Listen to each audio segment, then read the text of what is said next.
getting out. I didn't want to hear any noise. I just wanted to sleep. Now when we see women in politics, there is a lot of stigma, and a lot of stress, and lot of women are in lot of issues. I had not known how it goes about nominations, but this time I really experienced nomination. It's really, really tough. It's not an easy journey. Ladies out there, young ladies, I would just like to advise them that they should not lose hope. They should try their best.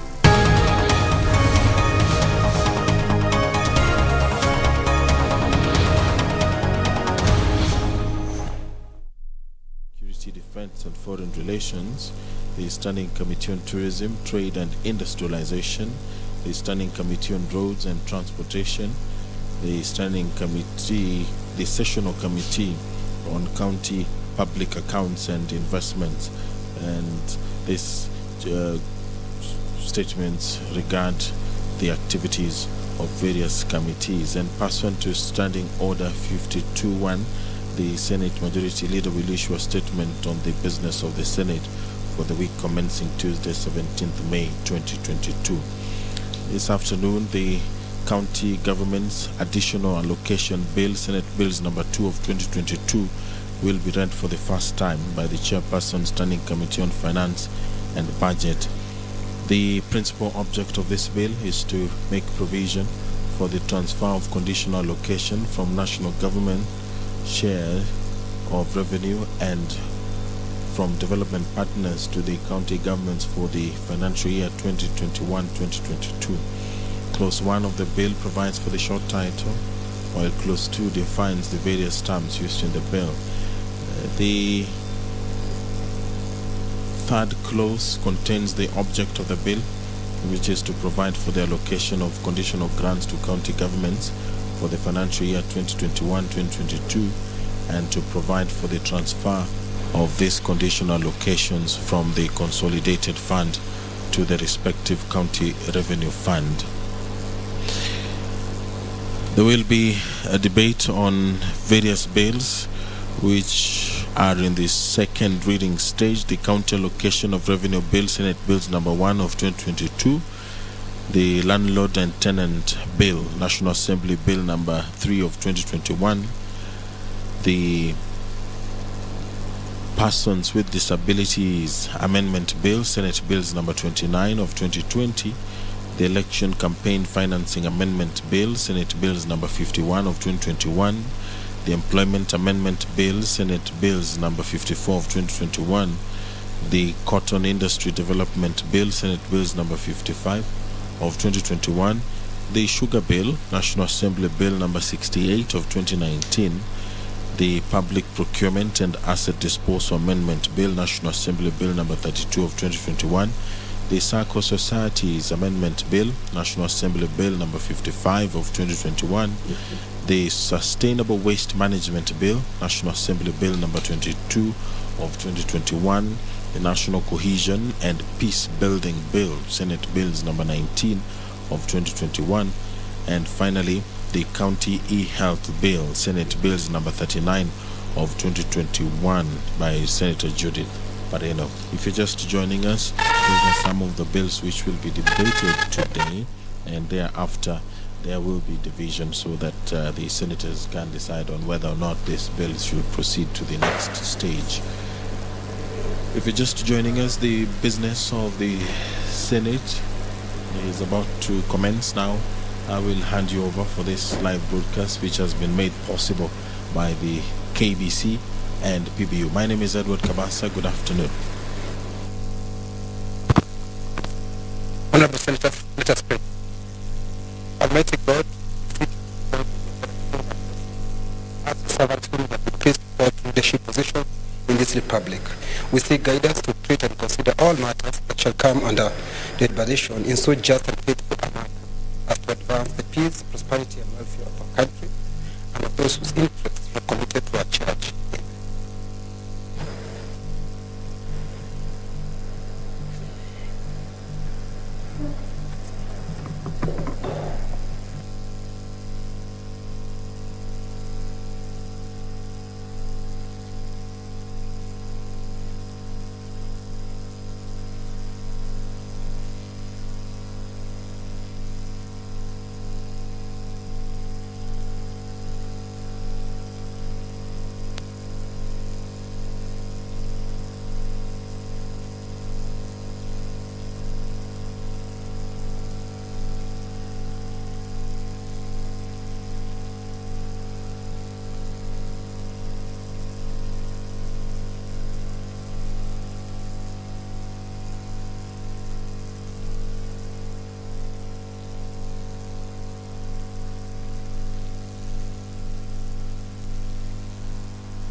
Order number 1, administration of oath.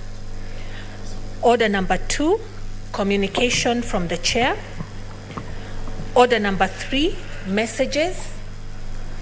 Order number 4, petitions. The chairperson, national cohesion, equal opportunity, and regional integration.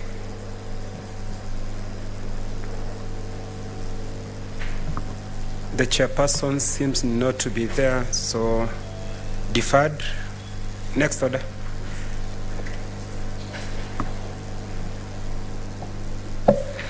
Order number 5, papers. Majority Leader.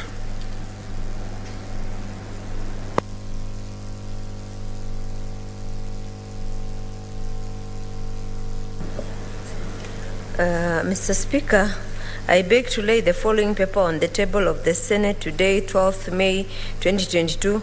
Report of the Auditor General on the financial statement of Narok County Bursaries Fund for the year ended 30th June 2020. Thank you.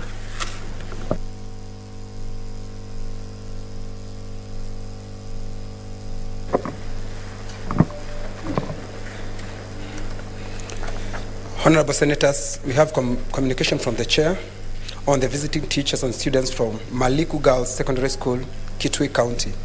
Honorable Senators, I would like to acknowledge the presence in the public gallery this afternoon of visiting teachers and students from Maliku Girls Secondary School in Kitui County, who are on academic trip. Honorable Senators, in our usual tradition of receiving and welcoming visitors to Parliament, I extend a warm welcome to them, and on behalf of the Senate and on my own behalf, wish them a fruitful visit.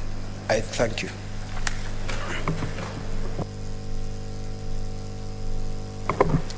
Senator Faria. Thank you, Mr. Speaker. I wish to join you in welcoming the students from Malimu Secondary School from Kitui. And I want to assure them that they have a great leader here who represents them in this Senate, Senator Enoch Wambua. I also want to assure them that the political future of this country belongs to women. So I want to encourage those great ladies seated in the public gallery to ensure that they join political arena in their future, whether as a political person in terms of running for a member of National Assembly, member of this great house, member of any.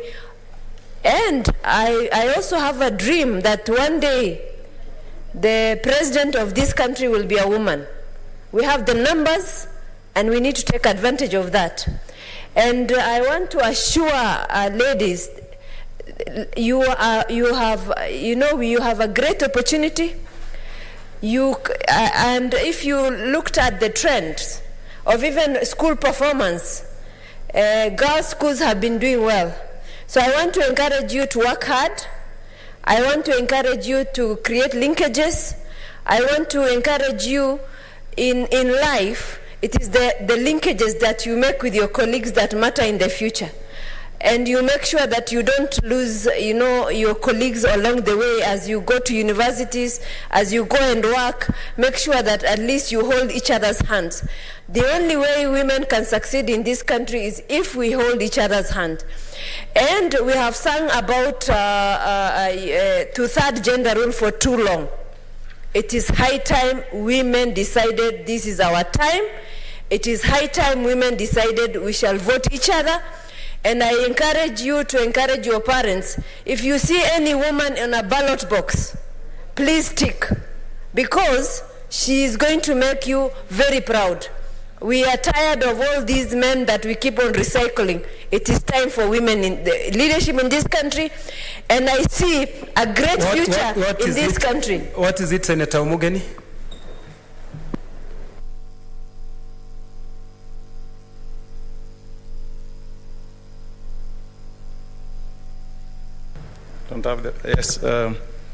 Mr. Speaker, Senator Faria, who is my good friend, is doing very well in welcoming our students from Kitui. But Mr. Speaker, I want to get guidance from you whether the language she's using is parliamentary language by saying that we are tired of these men we keep recycling. Is that language parliamentary, Mr. Speaker?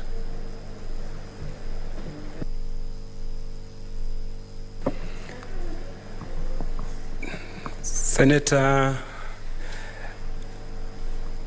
proceed. But please mind your language, because I don't think people are recycled. They are voted.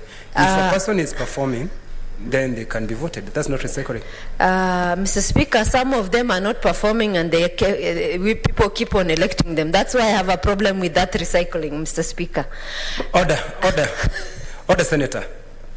You cannot doubt the people of Kenya who vote for that person. Performance is about the people who vote. It's not about another person seated somewhere else. So please, mind your language. Let me not pursue that line, but all I am encouraging Kenyans is to elect the right leaders. And I think one of the reasons that I think women will make a great change in this country, because I think our development would have reached a greater heights if more women were elected to leadership positions. Because we have a situation whereby more than 50% of the population do not have a say in the decisions that are made in this country. And we are still, on all fields, we are still struggling to raise the two-third, even the gender rule. So I think it's high time women voted for other women. We can take, people are talking about two-third gender, but I think we can be, I think we can be more, the two-thirds that people are complaining we can be, because we are more than half of this country. So I urge you, please encourage all the people you have influence over to vote for women for greater change in this country. Thank you very much. Thank you, Senator Faria. Senator Dr. Agnes Zani.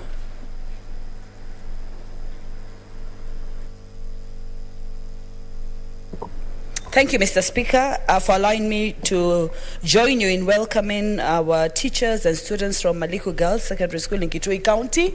This is the Senate of Kenya. And I'm sure by now you've already got the gist of how we work in Parliament. We have two houses in Parliament. We have the National Assembly. Maybe you'll get a chance to visit there. And then we also have the Senate. The Senate focuses on counties because of a very great development that we did as a country, and that is devolution. Through devolution, we hope to devolve socio-economic rights, opportunities to everybody in Kenya, including the girls, and especially the girls, because your potential is still yet to be reaped.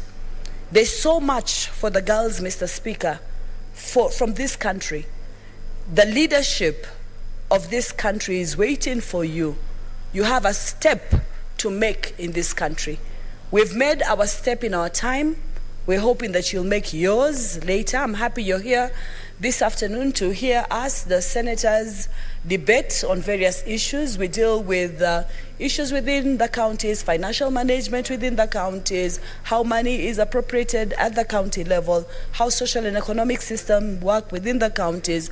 We lobby for counties to get money. We follow through with oversight to make sure that the money that has gone to the county is used for the various development projects that is meant to be used.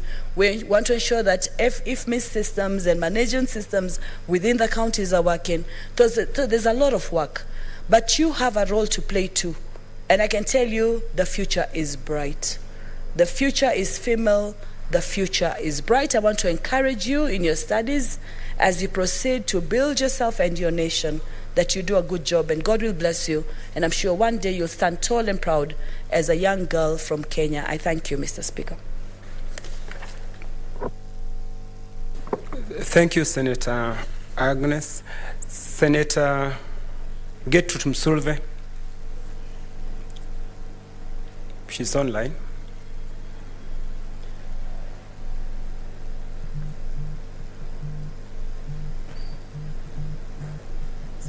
Girls into the Senate, and I want to congratulate their teachers for allowing them to come to the Senate. And this is a great opportunity for girls to be mentored, for them to really have, hands-on on what happens in Parliament.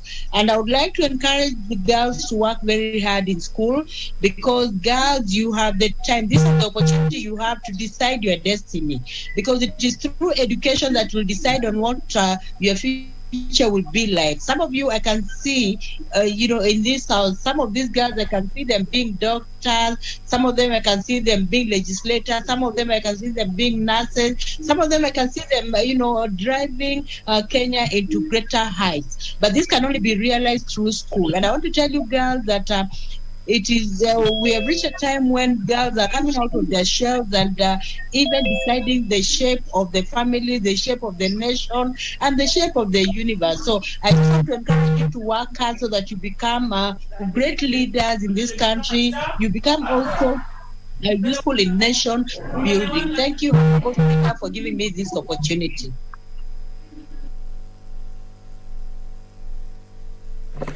Senator Wambua.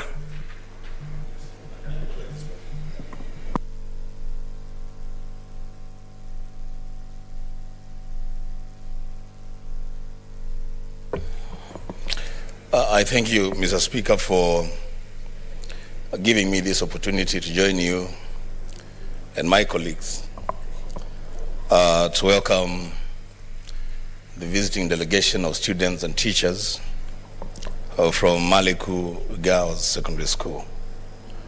Maliku Girls, Mr. Speaker, is one of the girls' schools in Kitui County. It's situated in Kitui Rural Constituency, which was recently hived from Kitui Central Constituency in Kisasi Ward.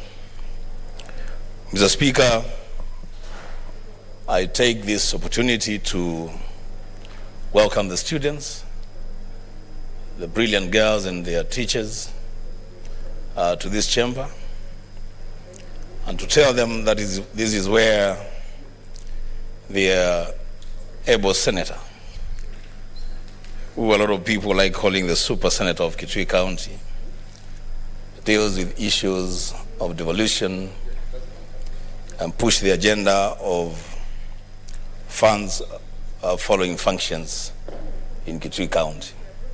I want to encourage them and their teachers to continue working hard. It is a school that performs fairly well, but there is always room for improvement. If your senator came from the same county, went to a school like your school, I was educated at Matinyane Boys before I joined Moi University. Then I went to the Catholic University of Eastern Africa before I went to Cairo and later to the US for studies. If I have followed that path from a beginning as humble as yours, then there is every reason to believe that these beautiful girls and their teachers can do much better than I did, and that one day we'll have one of them in this chamber as a senator and others serving this country in different capacities. The Speaker, I welcome the girls and their teachers, and I will see them behind the tent after this session. I thank you, Mr. Speaker.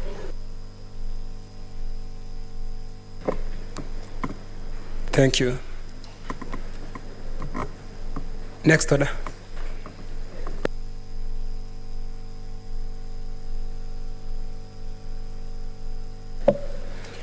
Order number 6, notices of motion.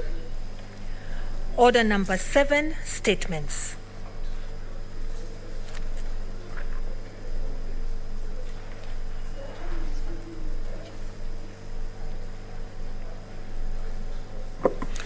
Senator Beth Mogo.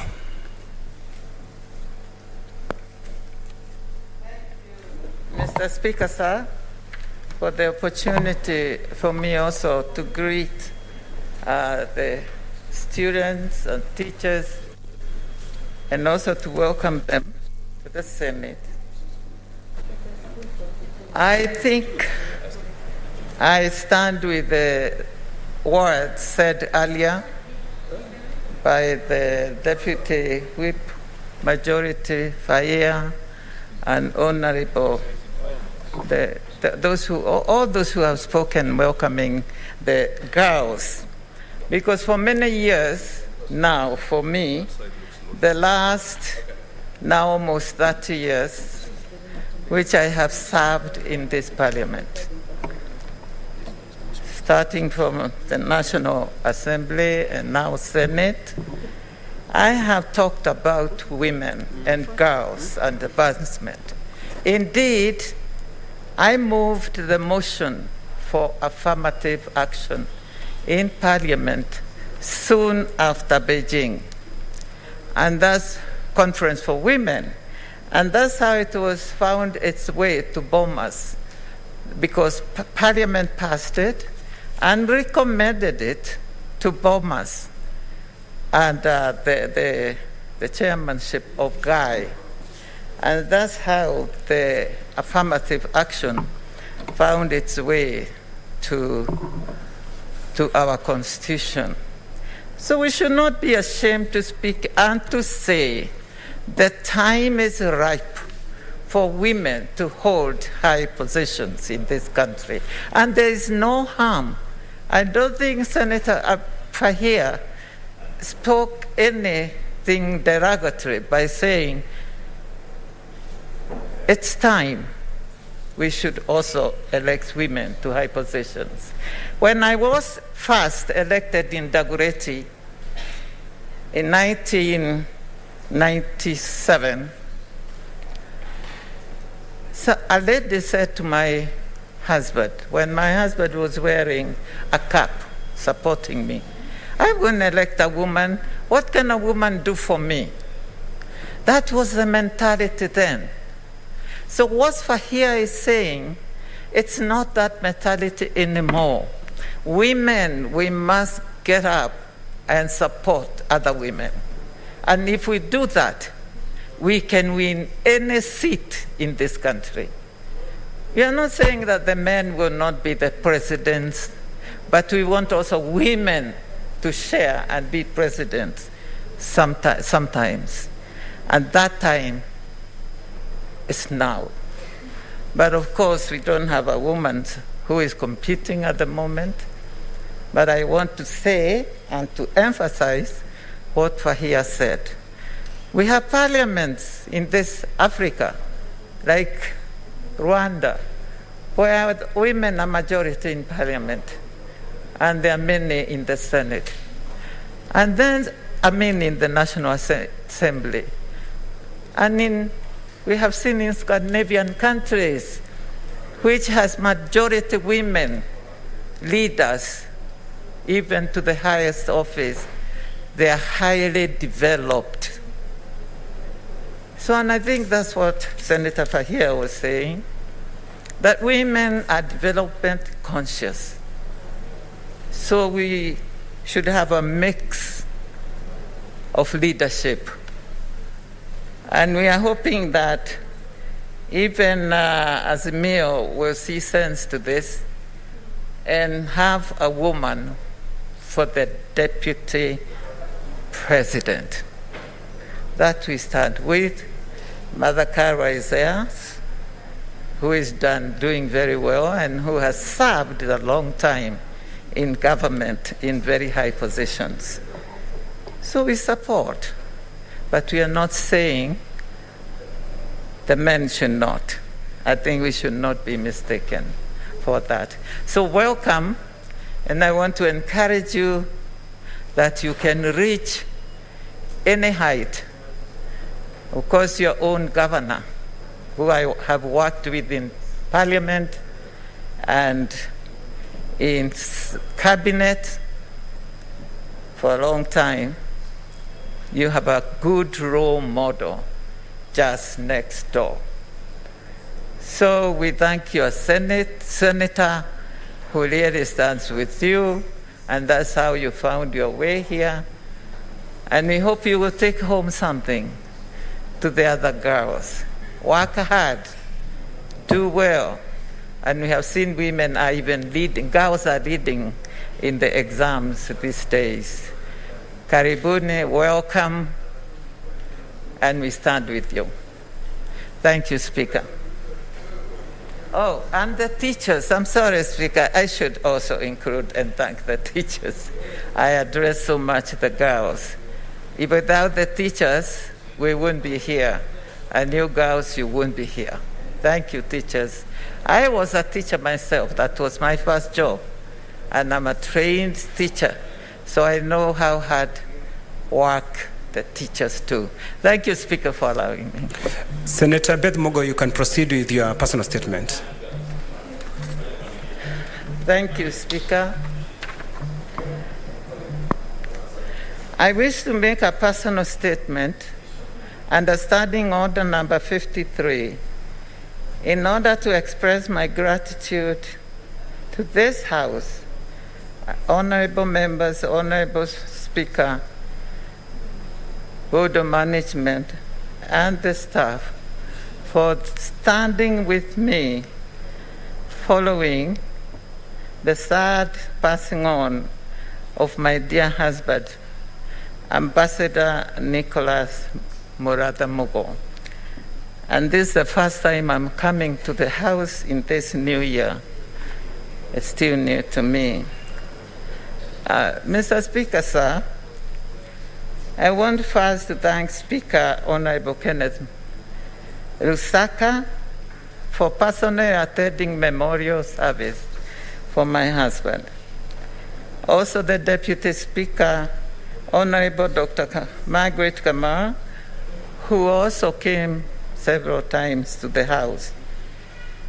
Also, though not to this House, the Governor, the Speaker of the National Assembly came personally home the same evening when my husband passed on. I also want to personally thank our deputy, I think now acting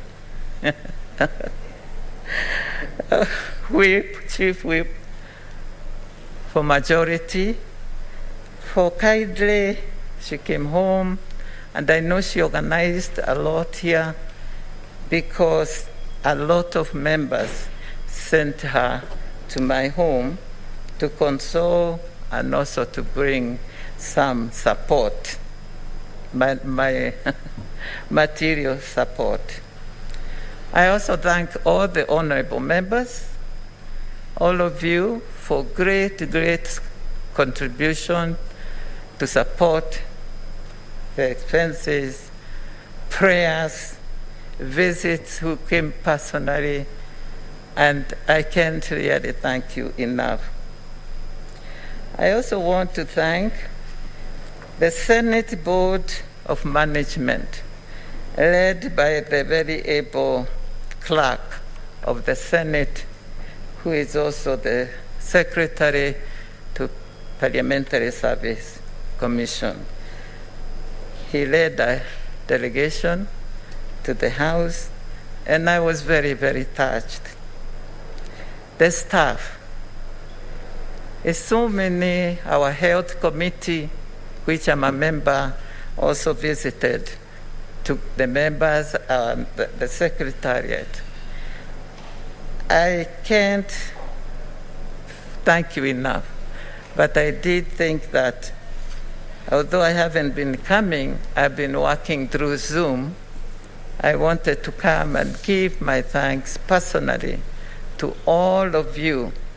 And what touched me most, Speaker, is to see all of us. People think that we are divided, both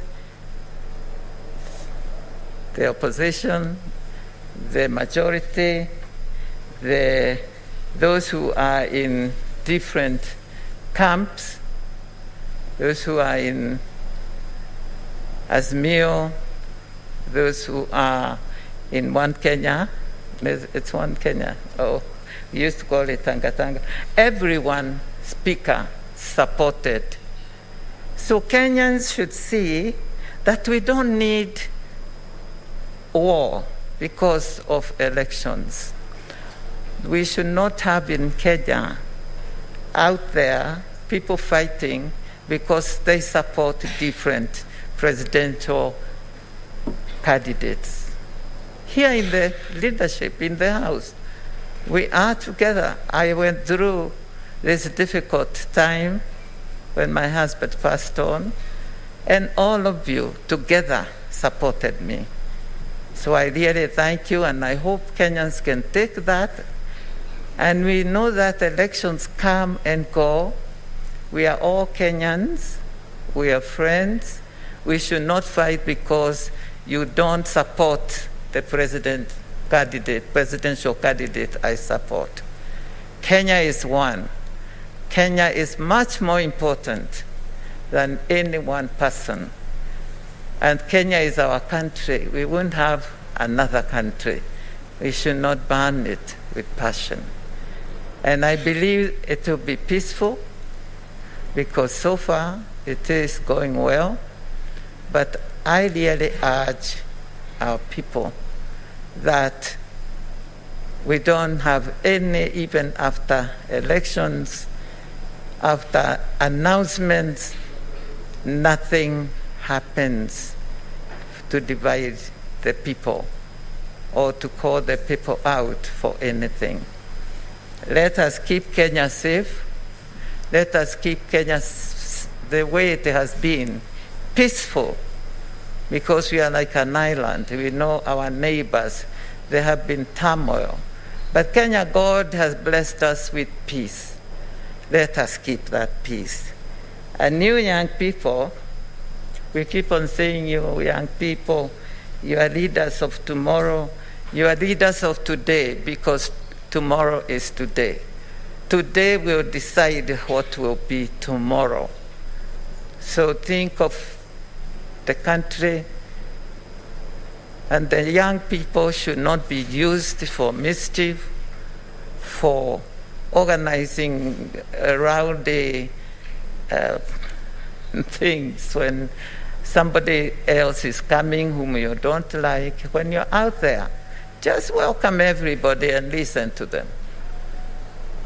You listen to them and make your decision. But don't fight your friend just because he supports somebody else. That is democracy. If we want Kenya to remain democratic, then we must give space for differences when it comes to politics, but not to fight. I thank you, Speaker, for this opportunity. And when you go back to Kitui, take our greetings, especially to the governor and the leadership. I thank you. Thank you, Senator Beth Mogo. Senator James Orengo.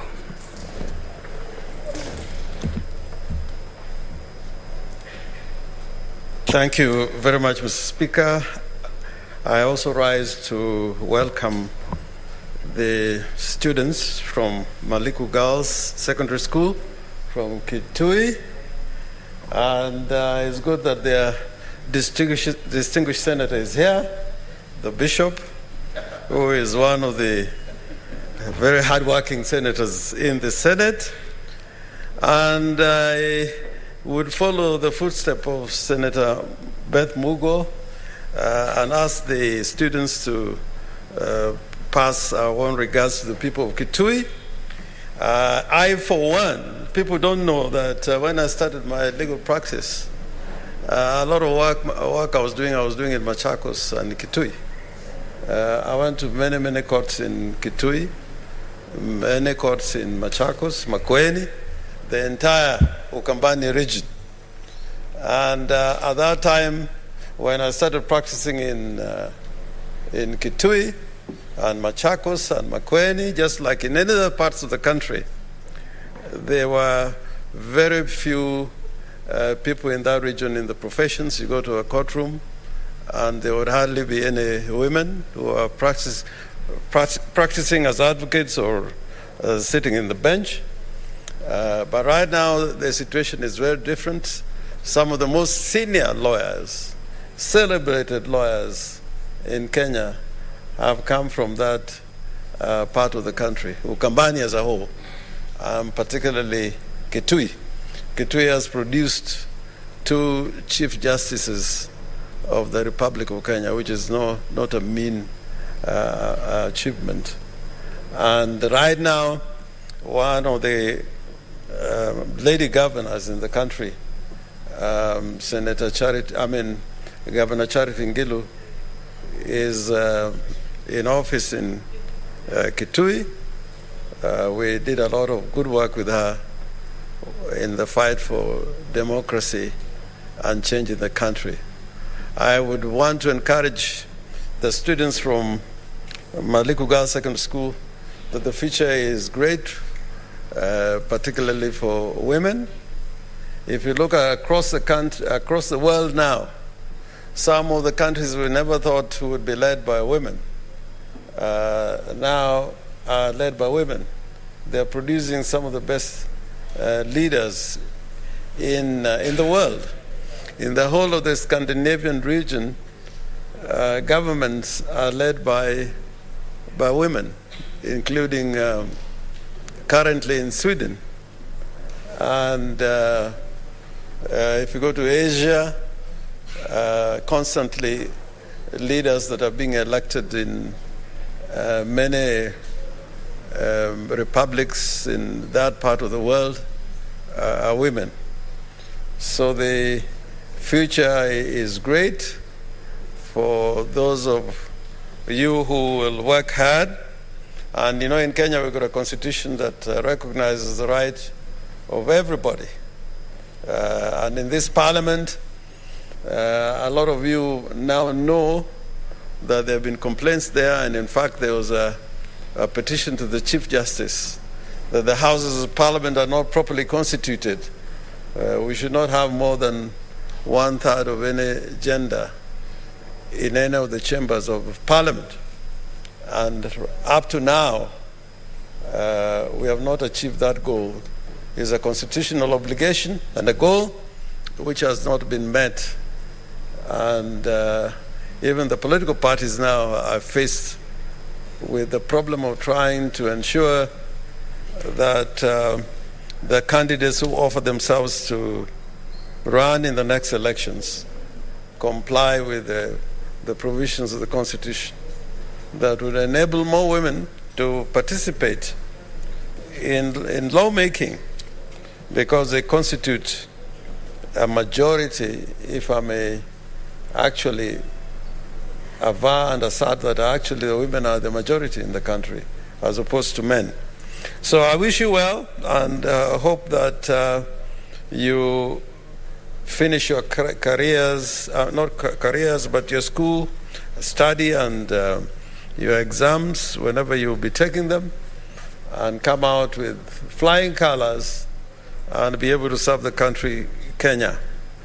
I hope you'll have another occasion, one of you, to come back here as senators or members of the National Assembly or Speaker of the National Assembly or the Senate. All that is within your reach if you work hard. Mr. Speaker, let me also take this opportunity to comment. I know I have no right to comment on a statement which is a personal statement, but the statement which has been made by Senator Beth Mugo. I am deeply touched with that statement, and I'm glad that you're making that statement when the young students are here, because I am very proud of you, Senator Beth Mugo, because what you have done to this country is sometimes people don't read the history correctly, that in their fight for democracy and putting Kenya to where it is, you played a role that is beyond comparison. Despite your station in life, you went out there and went to the trenches when occasion demanded, when it was a matter of arguing out in meetings, in rallies. I can tell you that deep down in my heart, the people that I always remember for making Kenya what it is you, Senator Beth Mugo. And I know that was possible because of your departed husband, a true gentleman. You know, normally when you look at people, you know, to end up saying somebody's a gentleman, you know, requires you to do a thorough examination. A lot of men in this country are not gentlemen at all. They have very bad manners. They are not distinguished. They don't know even how to have table manners. They don't know what to do when they are talking. They don't know what to say, where to say it. They don't honor society in the distinguished way that Ambassador Mugo did it.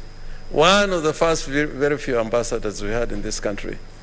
And I know that it is because of him that it was possible to have Senator Beth Mugo in our midst to struggle and change this country for what we want it to be. And I like your remarks at the end when you're saying Kenya is bigger than all of us. All of us. Sometimes we speak as if Kenya is there for people to ban. No, you will not be able to ban this country. This is a country that belongs to its citizenry. The sovereignty of this country is on the people of Kenya. And therefore, whatever we do in our politics, at the end of the day, we should be able to stand for each other as brothers and sisters under one God and under one united nation, one single nation called Kenya, one sovereign nation called Kenya. And I hope that the students today, you remember this occasion when Senator Beth Mugo uttered those very beautiful words and comments on what Kenya should be. And when you go back, you should go back to Kitui knowing there are no borders in this country. We are one country, although we have counties, but we have one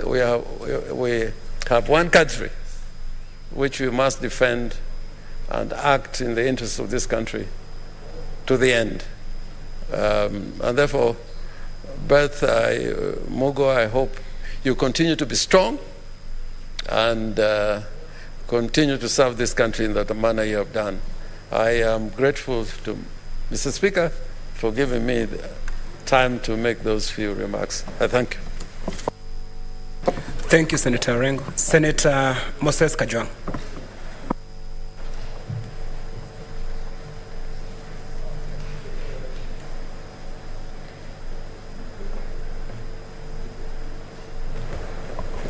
Mr. Speaker, allow me to take a minute to join you in welcoming the girls from Maliku Girls, a very powerful school coming from Kitui County.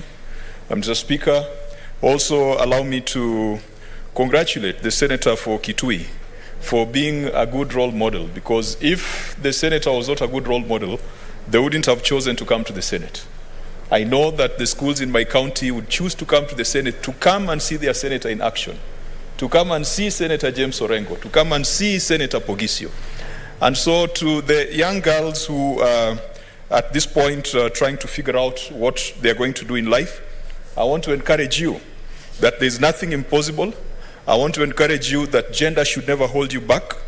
I want to encourage you that many, many years ago, Plato in the Republic, he said that women and men are all equal, given the same opportunities. Unfortunately, in this country, women have been left behind for far too long. And so that is why we don't talk about equality, we talk about equity. We must make sure that the girl child is bootstrapped and the girl child is supported to catch up with the boy child. I wish you well in your examinations, and I do pray that in future, some of you will be sitting in this chamber not just as mere mortals, but as a speaker and as a leadership of this house. And I also do pray that since the Kitui was among the first counties to elect a female governor, one girl from Maliku Girls will one day be the governor of the great county of Kitui. What is it, Senator Enoch Wambua?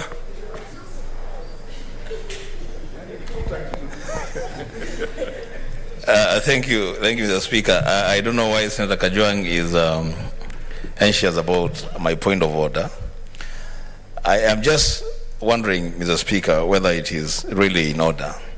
I've heard Senator Kajwang, the Super Senator of Homa Bay, a man with respect, say that the girls from Kitui should aspire to come to this house, which is a good thing, but he said they should not aspire to come here as mere mortals.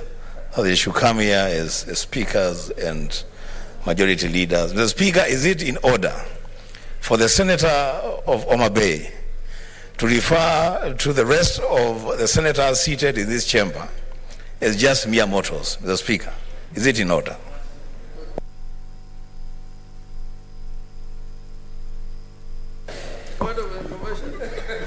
I choose to be informed. What is it, Senator Orengo?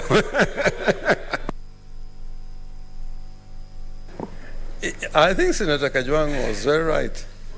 You know, the Senator of Kitui is going home in July, whether he likes it or not. If he was not a mere mortal, he would have some miracle. He could perform a miracle to stay here. So to that extent, I think Senator Kajwang was quite justified. What is it, Senator Aaron Cheriot? You know, Mr. Speaker, Senator Kajwang is very right. But he's right only to the extent that he doesn't know that since Senator Enoch Kio Wambua was appointed to a panel otherwise known as eminent persons, maybe he has begun confusing eminence and being supernatural. He needs to know that even if he sits in the selection panel, he is still a mere mortal.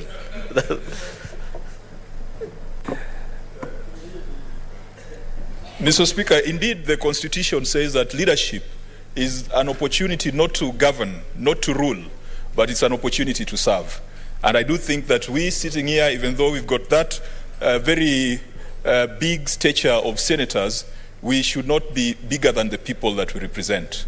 But of course, in my political formation, we have members and we have eminent members where the senator for Kitui falls. And so it tells you, like George Orwell said, all animals, not all animals are equal. Mr. Speaker, I want to encourage the girls using the example of Senator Beth Mugo. And I will avoid commenting on the personal statement.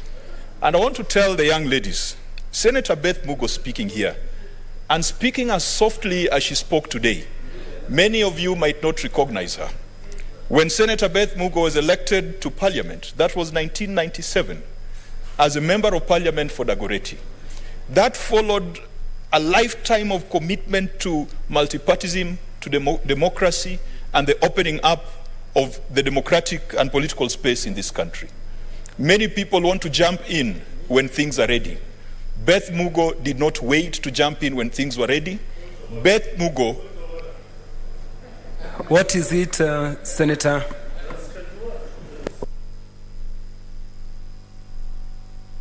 You are not on record. I think the senator is not in order because he doesn't know when Senator Beth Mugo came to Parliament. She didn't come in 1997.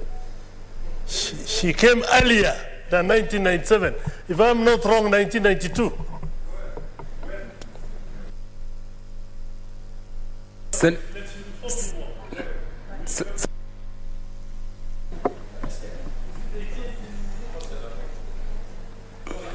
Senator Beth Mugo. No, just to clarify, my friends, senators, yes, I came in 97, but in 92, I was very involved, and that's what Senator Orengo was referring to in the creation of the multi-party and DP, of course, the late President Kibaki's party, which I was a founding member and which I served in the first executive. So it is that, it looked like I was already in Parliament. But I competed for the first time in 92 in Dagoretti. But then at that time, I wasn't lucky. But I continued. But after I was elected, I have never failed. Throughout, I was elected throughout. You are right.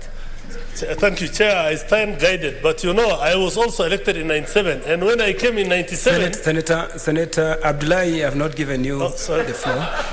But I've been given the mic. Not the floor. Okay, please proceed. Thank you. Dictator. Thank you, Mr. Speaker. You know, since I was elected in 97, and when I came to the House and I was a Kurutu, she was already very active. So as far as I was concerned, she was elected earlier. So I stand guided. Thank you. Because I was... Mr. Speaker, if I had your powers, I would throw out the senator for Wajir for misleading the House and for being uninformed in the eyes of the girls from Maliku Girls. But I think the point I was trying to make to the girls is that the point I was trying to make before the Senator for Wajir exhibited his abilities is that the free education that we enjoy today and which we think can be improved upon. Beth Mugo was Assistant Minister for Education around the time when this country introduced free primary education. The universal health that we talk about today, that we believe can be made better, Beth Mugo was an Assistant Minister for Health at some point in her life. In fact, she was a substantive Minister for Health. A substantive Minister for Health. And they're the ones who brought in reforms that have given rise to what you're talking about today as universal and free health service in this country. Ladies from Maliku Girls, through the Speaker, it is possible for you to be great leaders in this republic. You've got strong role models. Mr. Speaker, a few days ago, we visited Silicon Valley. And the challenge was, why is it that you don't have a lot of female leaders at Silicon Valley? And there were two issues. One was a lack of role models, and two was the fact that girls were not being encouraged to study science and technology-related courses. The issue of lack of role models should not apply to the girls from Maliku Girls. In this house, you've got Beth Mugo as a role model. In your county, you've got your governor as a role model. You've got many, many female role models who have transcended and who have gone beyond the glass ceiling that is usually set for girls. When it comes to science and technology, I want to encourage you that you can come to this house. You don't just come because you're a lawyer or because you studied some other disciplines that are related to lawmaking. You can come in as engineers. We have doctors, like the senator from Wajir, who has just demonstrated his knowledge of history. He's a medical doctor and is in this house. We have young people like Senator Arion Cheriot, who is an accomplished person within the digital and information technology space. Mr. Speaker, let me finalize by saying that in the public gallery, we also have the principal of a school in my county called Father Tillen Secondary School. Mr. Speaker, Principal Martin Opere has also come to see how the Senate works. And I know it is your duty to recognize visitors, Mr. Speaker, but I want to encourage Principal Opere, who is representing the Kenya Secondary School Heads Association and is a leader of Kesha in Homa Bay County, to go back to Homa Bay County and to congratulate his fellow teachers for doing a good job. Homa Bay faces some peculiar challenges when it comes to dropout rates, especially of the girl child. But Father Tillen is one of those schools that we established in Bitter Town to ensure that more girls are able to attend school, despite the other difficulties that they face on a day-to-day basis arising from the fish trade and other pressures of Bitter Town. Mr. Speaker, I want to thank you, and I also want to encourage Senator Beth Mugo. In the book of Luke, when Jesus healed 10 people, only one person came back to say thank you. And Senator Beth Mugo, I am so touched that you have taken your time to come back and thank the Senate for standing with you. At the end of the day, we must reflect on the words of Leo Tolstoy, who asked, how much land does one need? At the end of the day, when our work on earth is done, just the way we saw Mwai Kibaki buried, just the way we saw Ambassador Nicholas Mugo buried in a solemn manner, what matters is how we've touched lives, the lives we've left behind. It does not matter how much we've accumulated or how much we've acquired. So I want to appeal to those with an insatiable greed for public resources, that at the end of the day, the amount of land we need is 6 feet wide and 6 feet deep. Thank you, Mr. Speaker. Senator Aaron Cheriot. What is it, Ntorengo? And I hope you're not commenting on what... No. Mr. Speaker, I just wanted you to allow me to correct a statement that I made. I made a statement that Senator Wambua is going away in July. Now, that was not accurate, because the way I see things in Kitui is likely to come back here. So that could... And I wanted the students to go away knowing that their senator is coming back. I thought you had said he's going back in the county to do some oversight and then he's coming back. That's what I thought. That's why I didn't correct you. Okay. Okay. Thank you, Senator Aaron Cheriot.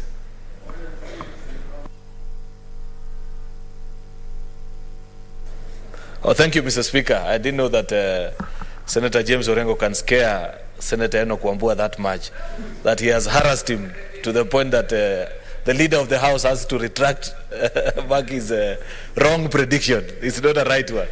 Yeah. But thank you, Mr. Speaker. Mr. Speaker, this is a very beautiful scenery. The reason I say that is it's good to have students back in our gallery after the COVID break and the things that happened. We had missed such sceneries that occasionally, for many of us, this always reminds us that the work that we do here is only for such a short time, that there is a generation coming behind us who are looking up to us, first of all as leaders, to do the right thing for a country, but also, given the very nature of politics, that if you stay for too long and don't do the right things, in a few years, many of these young, beautiful girls that are here will be challenging us actually for these positions, and I believe they will do a better job than what many of us are doing. So it's a good thing to have them back. I want to appreciate that they have taken their time to visit us here at the Senate. This is the Senate of the Republic of Kenya. Of course, it's not a very beautiful scenery today because I see only 2 female colleague senators, but at least in terms of staff, because this house is made up of members of staff and as well as members of the House, at least there's almost a balance. While Senator Kajwang was giving great tribute to Senator Beth Mugo, our colleague, as being a good example that the young girls can follow, I thought also about the staff that are seated here, including our deputy clerk, Ms. Eunice Gishangi, who is a good example also to the students as well. You know, that's, I don't want to get deep into the politics of the institution, but that's at the heart of the leadership of the institution. Actually, she's only one office below the highest office that you can achieve as a staff of parliament. And that's a good example that there are many women that you can look up to as young girls as you visit parliament and interact with the members of staff and members of parliament. It's a beautiful scenery. Of course, I know that the indefatigable senator from Kakamega, Senator Naomi Shionga, is also a good example that has set a good track record, very well celebrated for back at home. I've seen her campaign in Kakamega. Occasionally I get to watch your videos and the things you say, and people appreciate the work that you have done previously, I think in your stint at the county government of Kakamega, and now as a nominated senator. You're also a good example and role model to the young girls. I say this and I celebrate them because I'm also a father of 2 girls. So anywhere women are celebrated, I must add my voice and say, I believe that in fact, the day perhaps this country will have more women in leadership than the men that we have, then many of the societal ills that we continue to struggle with will become a thing of the past. It's not a secret, and all the men in the house will bear me witness, that in terms of rank of the ability or the propensity to do evil, men rank higher than women. Women have got a softer side, and they sometimes think twice before they do certain things. Yeah. The students should not hear what you're saying. But we appreciate that when women take over this country, there will be better things than what is seen when men are in charge. So thank you. Enjoy your trip back to school. Do your best and you succeed. What is it, Senator Enoch Wambua? Is it a point of order or he wants to inform me? Do you want to inform me? Yeah, Mr. Speaker, I cannot refuse to be informed by an eminent person. Speaker, I just want to inform, actually maybe just remind my very good friend, the Senator for Kericho, Senator Aaron Cheriot, Commissioner, that he himself is actually a Sunday school teacher. I don't know what has happened. He's now started reading his Bible upside down, because in the book of the Bible, the cardinal sin, the senator for Kericho should be telling pupils, including my students from Kitui, who took the fruit, the first bite, and where it went after that. I'm not trying to say that women are more sinners than men. No, I'm just making a statement of fact that the cardinal sin, the genesis of it, was a woman. I thank you, Mr. Speaker.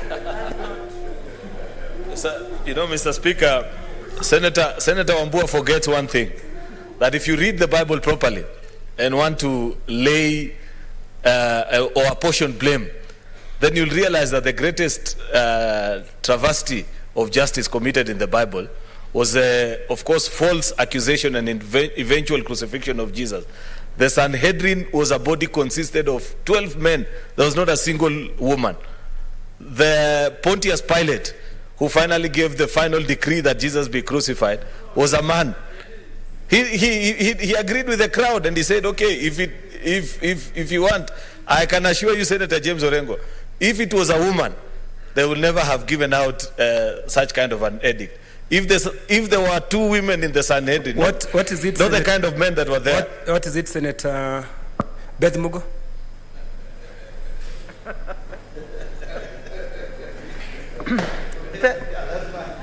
Thank you, Mr. Speaker, sir. I'm not really, maybe I should have put my light earlier when the senator for Kitui spoke.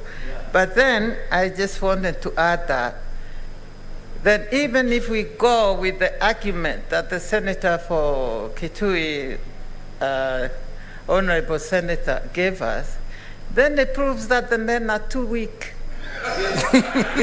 Because the woman did not really eat fruit. He took it. She took it to the husband. And the husband just ate. So, if we lead this country, then we'll be able not to twist the men, but to go higher, to make more development. Men have done well. I'm not saying they haven't developed. They have.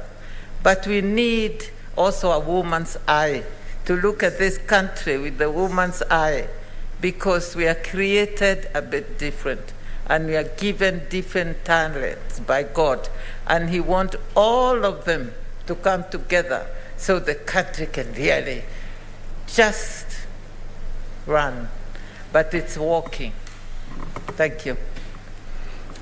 Senator Enoch Wambua, and please let us be short. Thank you, Mr. Speaker. You know, I raise this issue to also prove to our girls from Maliku that this is a house of leaders who understand their Bible and their religion and their origin. I don't think really the issue is about who sins more between a man and a woman. Those who sin, they sin in their capacity as human beings, whether they are men or they are women.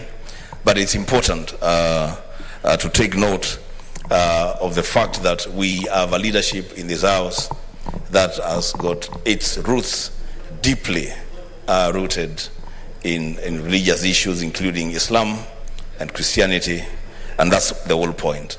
And for them to also appreciate that we have Sunday school teachers in this Senate. Yeah, that man is a Sunday school teacher. I thank you, Mr. Speaker. Okay, Senator Aaron Cherry. That's finished. Okay. Okay. Thank you. Senator Orengo. You know, Senator Wambua is a bishop. And when he talks about the Bible, he talks with some authority. But understanding the Bible requires somebody to know Jewish fables.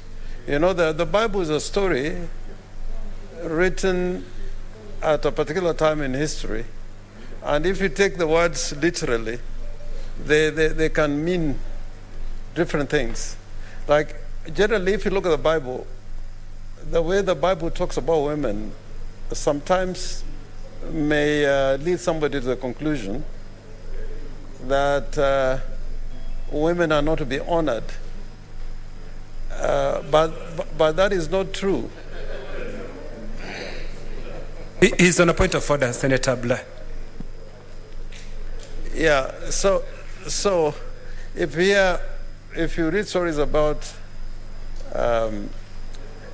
Jezebel or about Eve or about Magdalene,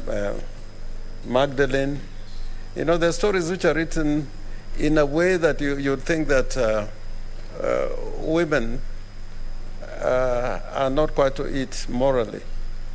But if you take it, the only reason why I'm saying this is a story about Jezebel. There's a lady in the Bible called Jezebel. If you read the story in the Bible, you have quite the opposite conclusion of what that woman was. You don't understand that, she came from another community. She was not Jewish. So she came with the customs of our community, which the Jewish people are not very happy about. But if you read other accounts about Jezebel, she was a great lady. I'm scared that actually the bishop here believes there's a Garden of Eden, because that Garden of Eden in his mind is not the true Garden of Eden. I think he got it all wrong because of Jewish fables. A lot of the Bible is Jewish fables. They have a context, and if you take it as fact, then you are going to the wrong conclusion. Because I think women are great leaders. Women did not commit the original sin, and are therefore honoring rather than for abuse. But that is not to say that there are some countries where women are not good leaders. Like, I have a few examples I could give, but let me not go there. But Bishop, I think I need to sit with you. We'll start a Bible study group from tomorrow. What is it, Senator Ali? Mr. Speaker, sir, I need your protection. Now the Senate, the chambers has been changed to a Sunday Bible school, and I have a problem here. So who's going to teach me what is going on? Because I'm not following, Mr. Speaker, sir. I need to follow what's happening in this house as a member. And now when the two senators are talking about the extremes now of the Bible, and I don't understand it, I will need to be educated. I have no quarrel with that, but I need Senator Wambua.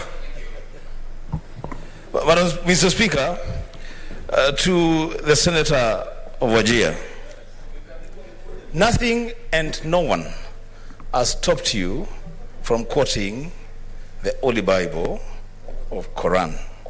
And we would have actually benefited, the students would have benefited from that.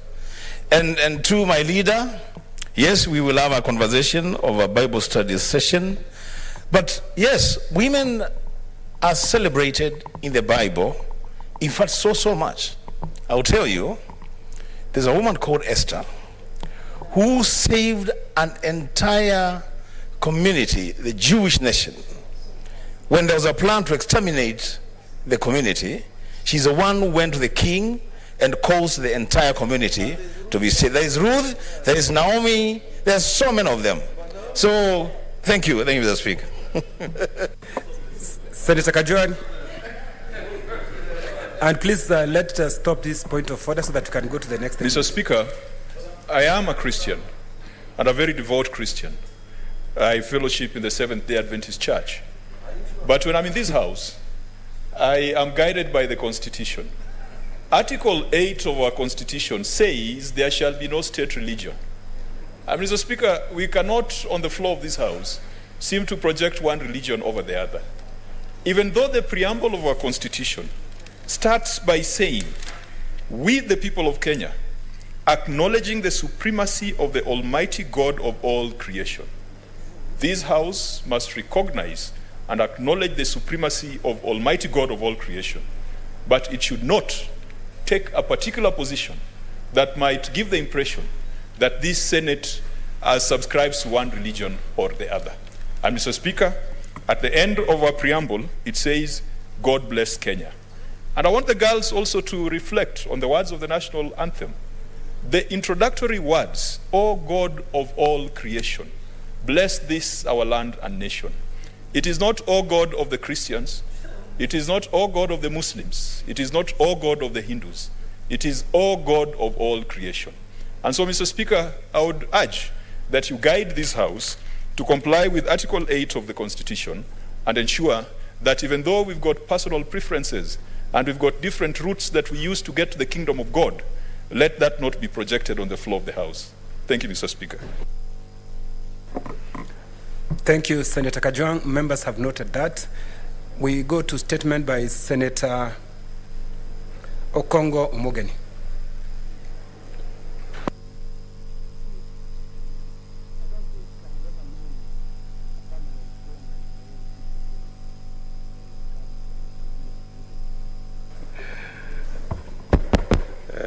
Mr. Speaker, sir, I rise pursuant to Standing Order 48.1 to seek for a statement from the Standing Committee on Health on the circumstances that led to the death of Miss Purity Nyakundi and her newborn baby at Gesima Health Center, Kitutu Masaba constituency, Nyamira County on 7th of May 2022.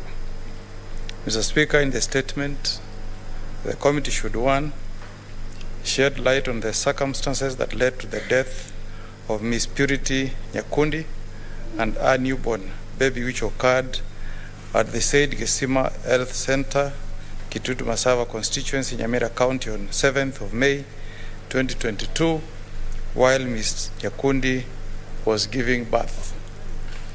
2, Mr. Speaker, state the progress of investigations, if any, into the cause of the unfortunate deaths. 3, Mr. Speaker, spell out measures that have been put in place to ensure that the medical personnel responsible through negligence for the deaths are held accountable and that action is taken if they are found culpable. And 4, Mr. Speaker, outline the targeted interventions, if any, in mitigating the worrying trend of mother-child deaths which have been on the rise in Nyamira County in the recent past. I thank you, Mr. Speaker.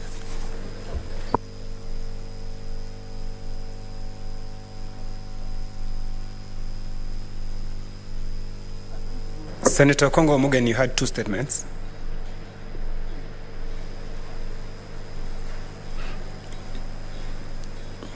You can read them both at the same time. Yes, Mr. Speaker, on the second statement, Mr. Speaker, I rise again pursuant to Standing Order 48.1 to seek a statement from the Standing Committee on Roads and Transportation regarding the construction status of the Rikuruma Morembe Road in Mawawa Ward in North Mugirango constituency within Nyamira County. Mr. Speaker, in the statement, the committee should, 1, state whether the project was tendered for and provide details of the companies that won the tender award. 2, Mr. Speaker, shed light on the terms of engagement between the county government of Nyamira and the contractor, stating the dates of the completion and handover of the road project. And 3, Mr. Speaker, provide an update on the construction status so far, stating the reasons for the delay and abandonment of the works, leaving the road to become almost impassable.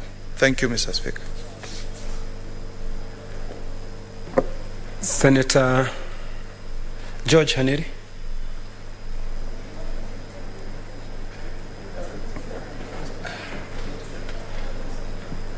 Okay, Senator Naomi Shionga,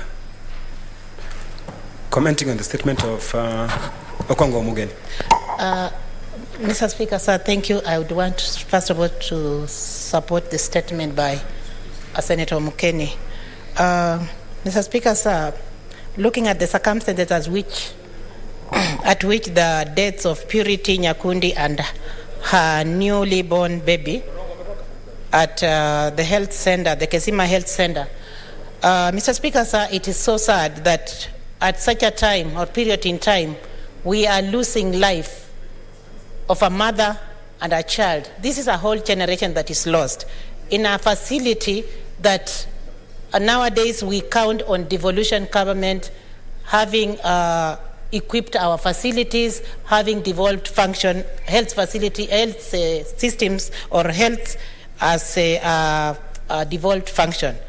Mr. Speaker, this is a situation whereby if the governor of that particular county has a report like this or gets to know or has an information like this one, should have resigned long time ago. I don't think if such a person or such a lives can be lost in this period in time, and a governor is in the office and a mother and a child have died. Madam Speaker, I support the statement by saying that it is true that the circumstances at which they led to the deaths of Purity needs to be investigated thoroughly and give justice to the late Purities and the child family justice. And again, if possible, this report or this statement needs to be concluded as fast as possible, just to continue saving on lives that are lost in such a manner. It is unfortunate that most of the lives have been lost, and if the Committee of Health, I know a good doctor is here, Senator Ali, I know, and in quotes, you will shughulikia this particular statement because we need to protect lives. Our mothers are dying. This is just one of the cases that has come here. How many cases of such where a mother and a child are lost? I have been a victim of such a circumstances where I lost a relative with and she left a child in a hospital, especially in a hospital here in Kenyatta, which is a very well-renowned hospital. And if at all, those are just a few, how many are not reported? And we are losing lives, we are losing generation. So therefore, I say that, or I want to support by saying that, let the intervention and the investigation to mitigate and to find out exactly what happened in this county hospital so that we should not lose or continue losing lives through carelessness of our doctors who take granted lives of our mothers who expect to get assisted in these facilities. I know I'm a mother, and when you go to a facility, you need to be assisted, and you go there to be assisted, not to go there to seek a certificate or a death certificate. Thank you, Mr. Speaker. I support the statement. Okay. Senator Hanidi, we are going to read statements by Chairperson's Committee, and we'll start with the Chairperson Standing Committee on Energy is not there. Deferred. Chairperson Standing Committee on Health, Senator Ali.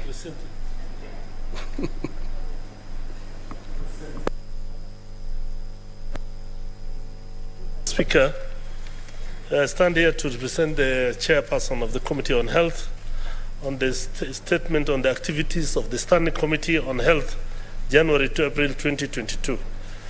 Honorable Speaker, I rise pursuant to Standing Order 51(1)B of the Senate Standing Orders to make a statement relating to the activities of the Standing Committee on Health during the first part of the sixth session, that is January to April 2022. Honorable Speaker, during the period under review, the committee held a total of 35 sittings, during which it considered various bills, statements, and petitions. The committee has invited stakeholders and public submissions on the bills, following which it shall proceed to substantially consider the bills and adapt its reports thereon for tabling in the Senate. Honorable Speaker, the committee conducted stakeholder engagement and received submissions on the following bills. 1. Mental Health Amendment Bill, Senate Bills number 28 of 2020. The Kenya Medical Supplies Authority KEMSA Amendment Bill, Senate Bills number 53 of 2021. The County E-Health Bill, Senate Bills number 39 of 2021. The Maternal, Newborn and Child Health Bill, Senate Bills number 52. The committee considered these submissions, prepared and adopted reports of the Mental Health Amendment Bill and KEMSA Amendment Bills, which were tabled during the period under review, and is in the process of preparing the reports on the county e-health bill and maternal, newborn, and child health bill. Honorable Speaker, during the period under review, the committee considered 12 statements sought by senators. Honorable Speaker, as you are aware, the committee adopted different measures and tools of oversight during the COVID-19 pandemic, which we utilize to date, among the being conducting virtual inquiries. Honorable Speaker, the committee will continue interacting and engaging closely with the county governments and other health stakeholders in developing and facilitating the development of legal frameworks, policies and guidelines, and providing oversight in the health sector. Honorable Speaker, in conclusion, I wish to thank your office and the office of the Clerk of the Senate for the support extended to the committee in the conduct and execution of this mandate. Lastly, I also wish to acknowledge the Secretariat support that the committee has received from the office of the Clerk. I wish to thank the members of the committee for their diligence and contributions when handling committee activities. I thank you, Honorable Speaker, on behalf of Dr. Bito.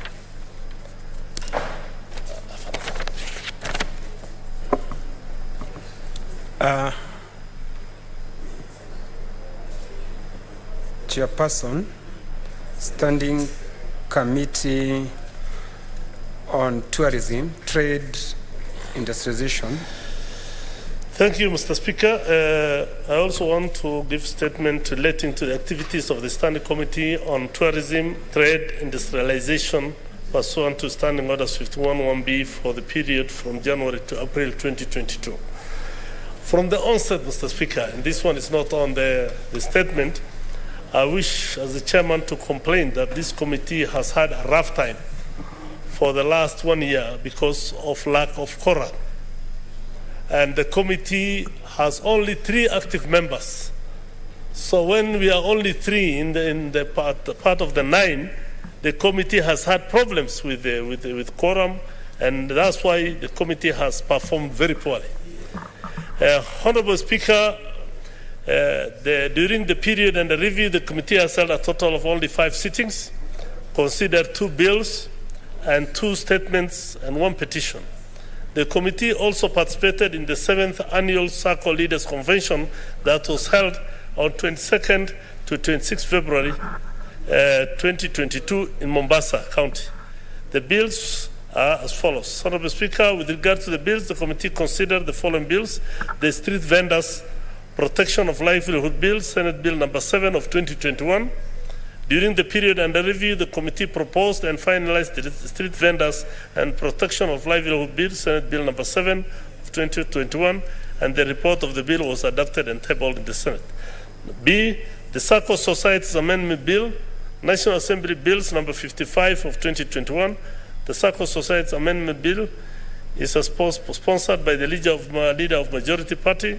The bill seeks to amend the SACCO Societies Act 2008 by providing for the usage of ICT in collecting and receiving statutory reports and accurate reporting, monitoring, and analysis of SACCO's financial status at any time, being cornerstone of risk-based supervision, RBS. The bill also seeks to realign the definition and roles of the Minister to Cabinet Secretary, and also responsibility and office of the control of budget as related in the Act, to be in line with the Constitution. Honorable Speaker, this is one of the acts of Parliament that were nullified by the Court of Appeal in Civil Appeal number E084 of 2021 for want of participation by the Senate. The National Assembly has therefore republished the bill in compliance with the judgment of the court to allow for consideration for both houses in terms of Article 1094 of the Constitution. The committee is currently facilitating public participation to receive submissions from the stakeholders. As of now, Chairman, we have finalized that, and I think it will be brought here very soon. Number 2, statement, Honorable Speaker, sir. Regarding statements, the committee is considered and processed responses to the following statement. 1, statement request on the ban of export and dealings in scrap metals in Kenya, which was sought by Senator Samson Cherargei on 1st March 2022. The committee processed the statement and facilitated a response from the Ministry of Industrialization and Enterprise Development and further shared the said response with Senator Cherargei. The committee was satisfied with its response and the information that was given by the Ministry. The statement was therefore concluded. B. Statement request on the failure to utilize Tourism Promotion Fund to market Kenya in sports tourism, which was sought by the same Senator Cherargei on Wednesday, 1st March 2022. The committee is currently following up with the Cabinet Secretary, Minister of Tourism and Wildlife, and other stakeholders for a more comprehensive response on the emerging issues and other supplementary concerns. Petitions. Honorable Speaker, regarding the petition pursuant to Article 118 of the Constitution, one petition on the compensation for victims of human-wildlife conflict in Lamu County that was reported by Senator Anwar Olitiptip. Upon the report, the chairman, Mr. Speaker, this petition had a problem because it was wrongly attributed to this committee, because that was supposed to go to the Committee of Lands and Natural Resources where wildlife is. This committee has a problem because we are called the Committee for Tourism, Trade and Industrialization, but usually Ministry of Tourism, we are told Tourism and Wildlife. And wildlife is not part of this committee. But all in all, because it came to this committee and we decided to look at it, upon receipt of the petition, the committee has undertaken stakeholder engagement and has received submissions from, among others, the Ministry of Tourism and Wildlife. The committee has scheduled a report writing on 19th to 23rd of May to deal with that issue, and I don't know whether that will be functional because we have been told that there's no funds as of now. Priority areas for our next quarter, Honorable Speaker. Going forward, the committee intends to prioritize the following business. One, fast-track pending legislative business. The committee shall prioritize finalization of the end pending legislative business, bills, statements, petitions before the House, before it's Sunday, we go for Sunday. Preparation of exit. The committee shall hold a final report to prepare its exit report on all businesses that was processed by the committee. Challenges faced by the committee. I've already mentioned that one about the membership of the committee, Mr. Speaker, and I told you there are only 3 active members, so if one person is not available, this committee cannot sit. Honorable Speaker, during the reporting period, the committee identified the agency to review the standing orders of the Senate, of the orders of the Senate in order to align the mandate areas with interrelated sectors. On 17th April 2021, the committee sought the intervention of the leadership of the Senate to review the functions of tourism and wildlife. This was the reason why the petition on compensation on victims of human wildlife in Lamu County was not fast-tracked, because some of the emerging issues cut across the mandates of committees and that of the Standing Committee on Land and Natural Resources. The committee recommends that the standing orders be amended to align the mandate of tourism and wildlife and assign the matter to one committee. I thank you, Mr. Speaker. Thank you, Senator Ali. Chairperson, Standing Committee on Labor and Social Welfare.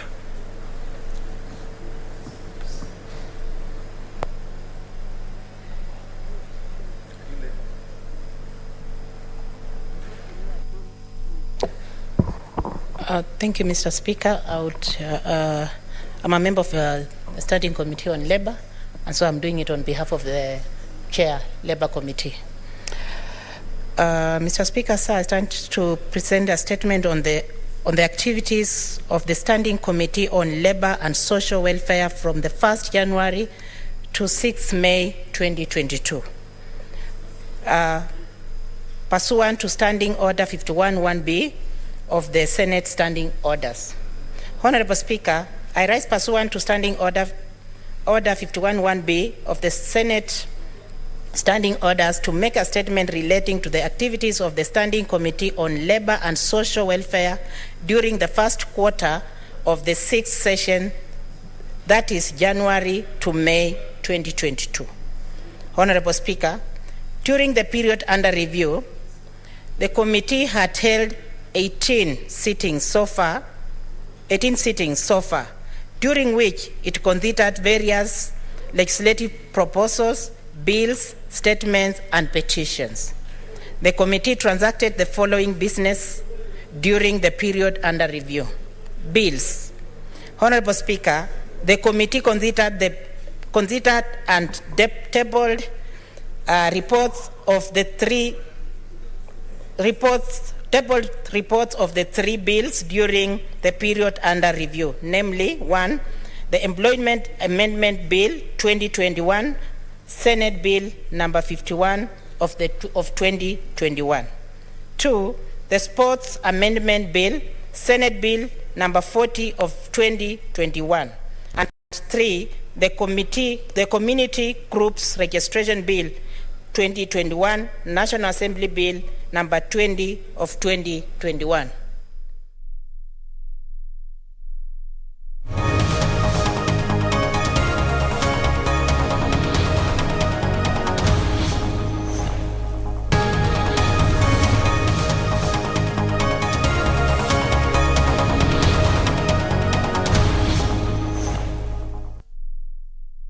As our contrary opinion say nay, the ayes have it.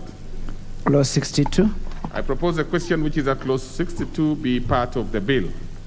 We have two amendments, one by the chairperson and the second one by the Honorable Millie Adhiambo. If the chairperson's amendment is carried, the amendment by the Honorable Adhiambo will fall. Proceed. Thank you, Honorable Chair. We propose to delete clause 62.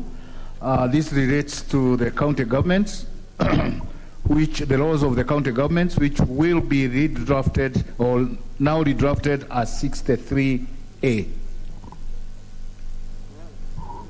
Very well. So then I propose a question which is at clause. What is your point of order, Honorable Millie Adhiambo? Chair, maybe I just need to seek your direction. I know that we've been going through the amendments in this one in a very special way. I think it also calls to challenge from the cabinet side in terms of drafting. But I'm just wondering, because the chair of the committee says that he's bringing a new one, and I had an amendment to this. I'm just wondering, because then I don't have opportunity to bring amendment to his. Well, should he bring a new clause?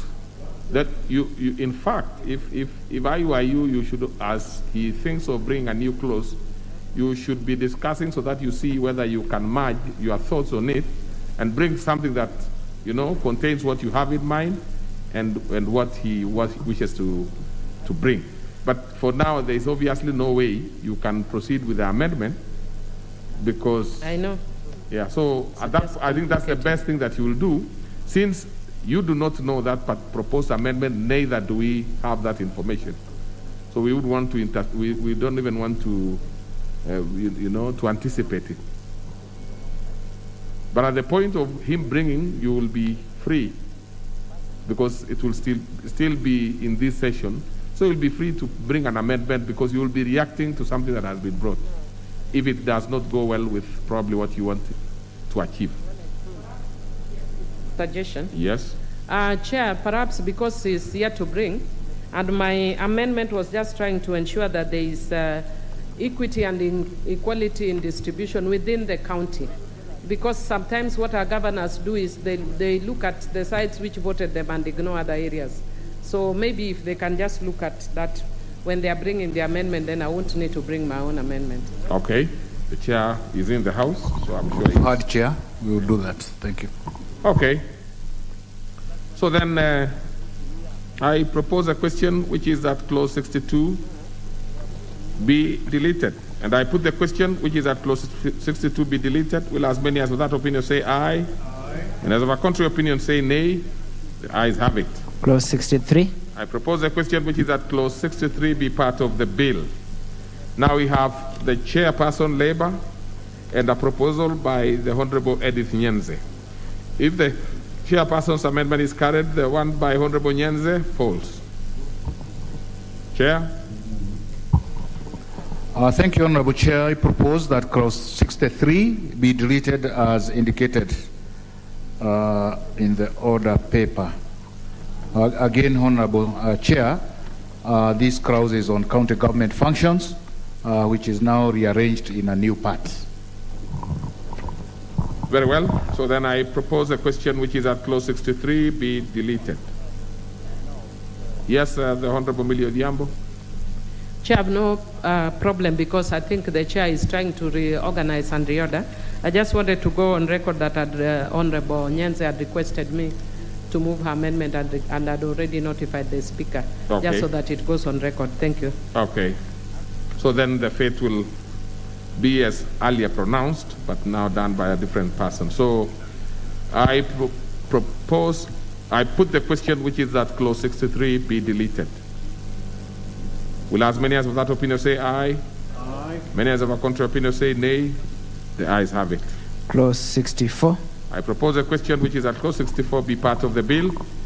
The chairperson will move an amendment, and the Honorable Millie Odhiambo will move a further amendment. Thank you, Honorable Chair. This again is a very important clause. We are proposing several amendments as indicated in the order paper. Several reasons to it, Honorable Chair. First and foremost is to enhance clarity in sub-clause 1. And in sub-clause 2, we are amending to make it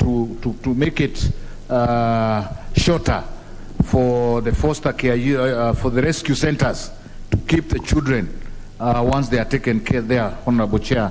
And that is very important. I want members to take note that time has been used by some of the facilities handling children to plan evil on the children. And we are proposing to make it shorter, that once children are put in some of these centers, quickly they are processed and taken to the right place, Honorable Chair.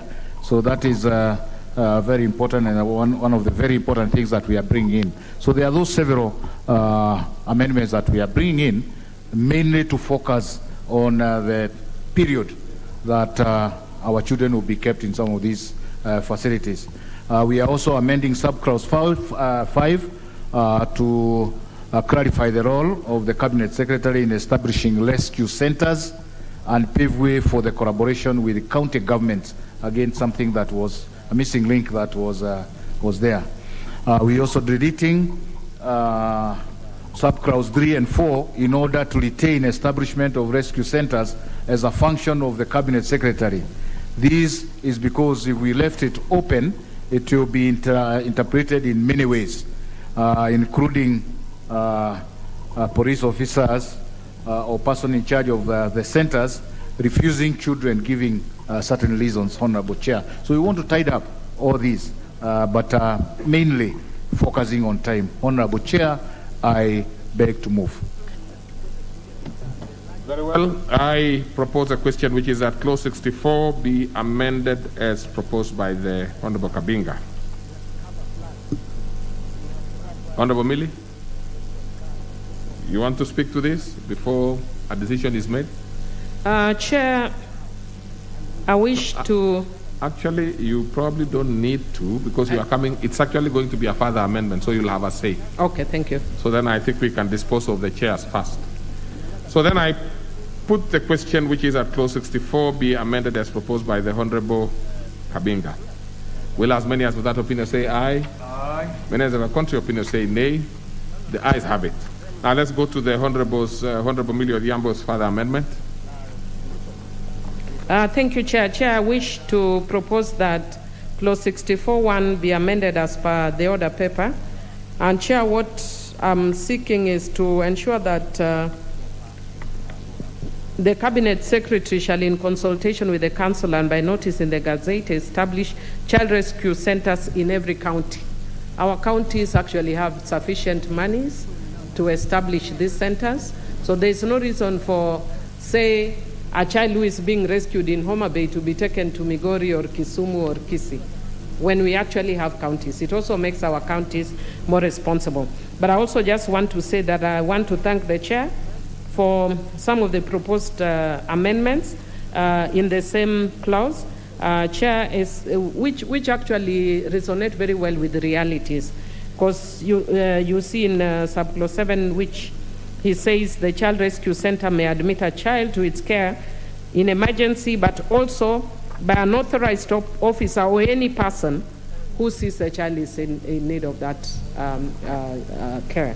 So I just want to say I support the proposals by the committee and also seek to ensure that each county has its own rescue center. Thank you.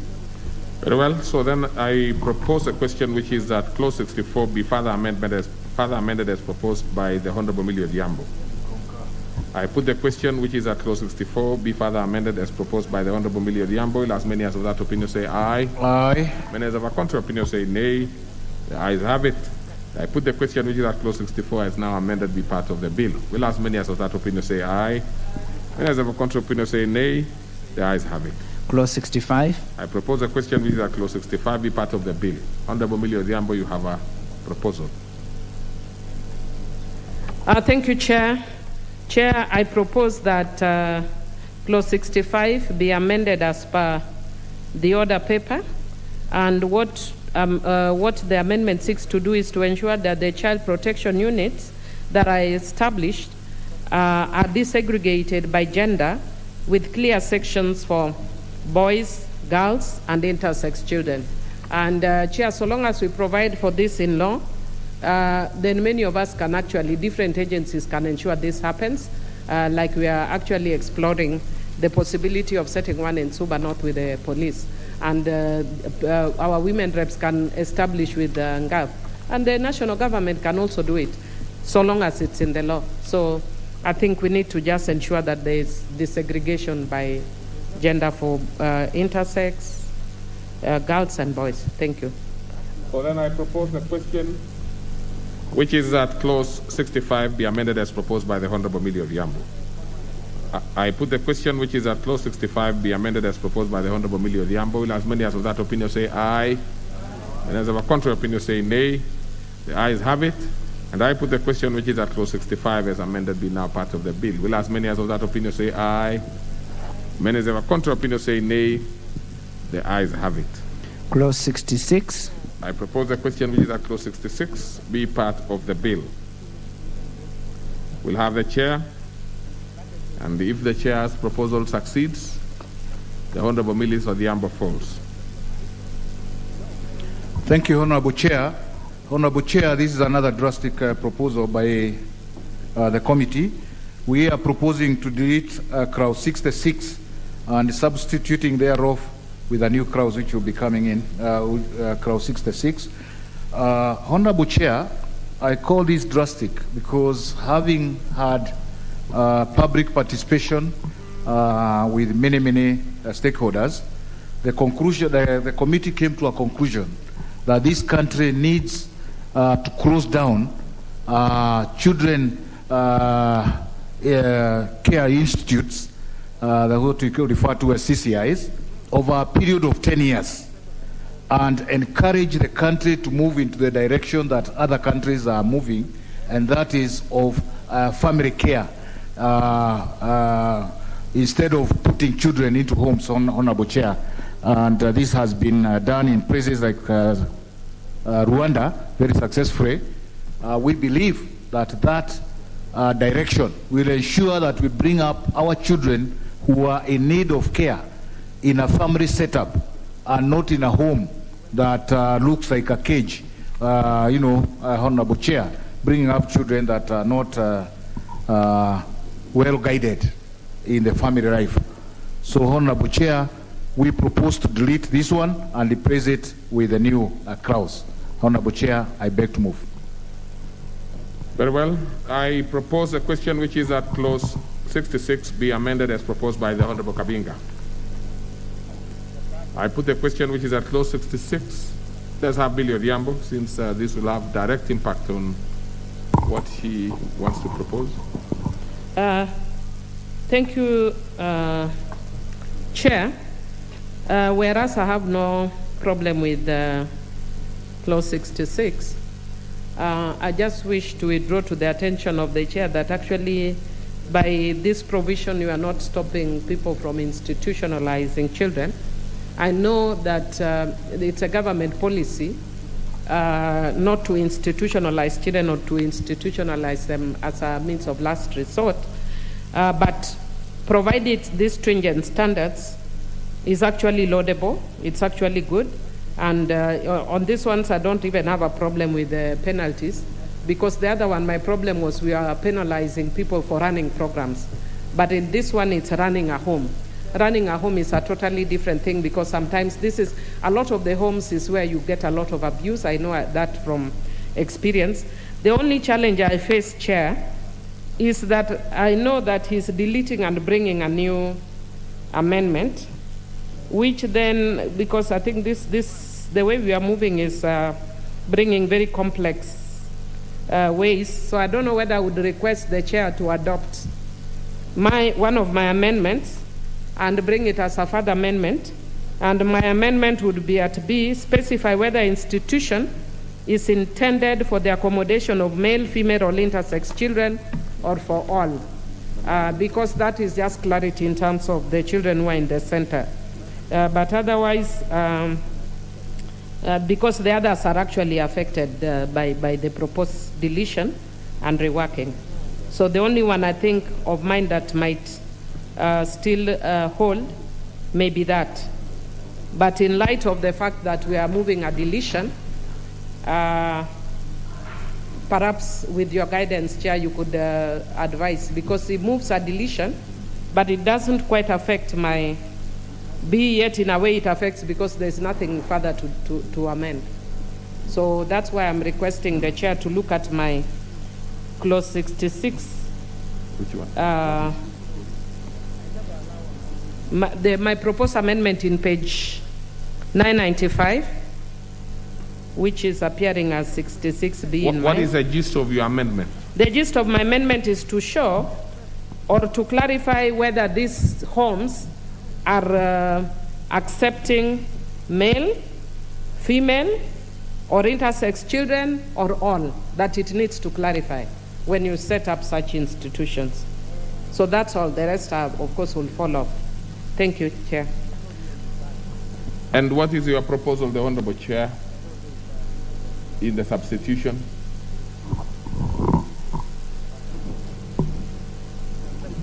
Is it my chance? Yes. Oh, thank you, Honorable Chair. Honorable Chair, I think we really like the way she's putting it, but I would like to advise that there will be many standards to be set up by the council, and that will be one of them. So maybe when we revise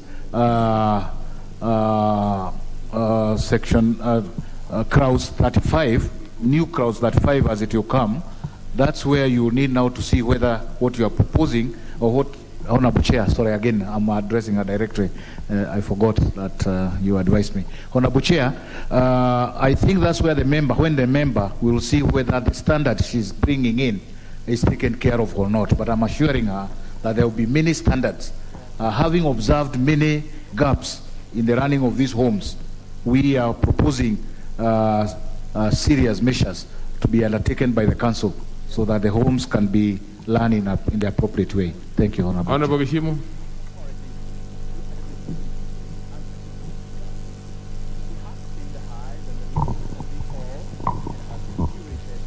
Chair, I was also just rising in support of the Chair and also Honorable Media Othiambo in these amendments, and now which one are you supporting?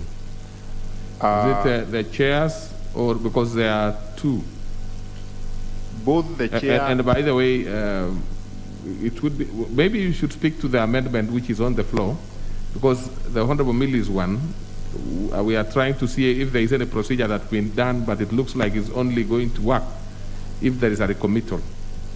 It cannot, because then at that point you will be have seen what is before the House. So for now, let's just deal more with the chair's proposal. Yes, I agree with the chair's proposal, but at the same time, I support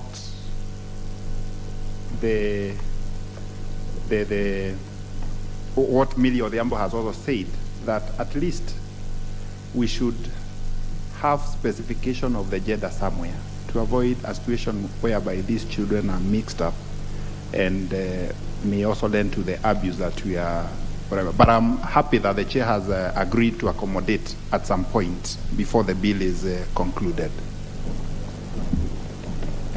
So, Honorable Millie and probably Honorable Gishimu, there are two things. One, a recommittal, can resolve that issue. But most importantly, if you see what I see here, it says the standards and conditions are going to be set out in this act could be done also under the regulations. Yes. So those are two areas that you can look at. But in the meantime, we will deal specifically with what is before us. So then I put the question, which is that clause 66 be amended as proposed by the Honorable Kabinga.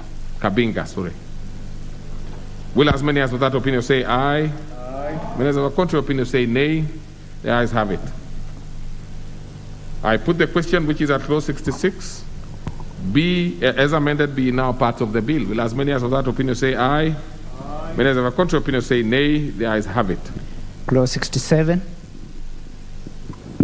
I propose a question which is at clause 67 be part of the bill. We have a similar situation as the previous one. So we'll start with the chair, who is proposing a deletion. Thank you, Honorable Chair. In the same way, we are proposing to delete clause 67 as the provision relates to registration of charitable children institutes or institutions for specified categories, and the committee is proposing that no registration of new homes be carried out, Honorable Chair, as earlier indicated. And so I beg to move and request the House. All right. So then I therefore propose a question which is at clause 67 be deleted.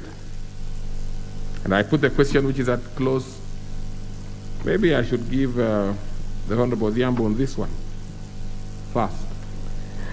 Thank you, Chair. I don't have a problem with the deletion because mine was basically seeking to enhance the said clause, but actually the deletion might even serve my purposes even better. All right. So I support. Looks like it's getting easier. So then I put the question which is clause 67 be now deleted. Will as many as of that opinion say aye? Aye. Many as of a contrary opinion say nay? The ayes have it. Clause 68. Propose a question with clause 68 be part of the bill. Chair?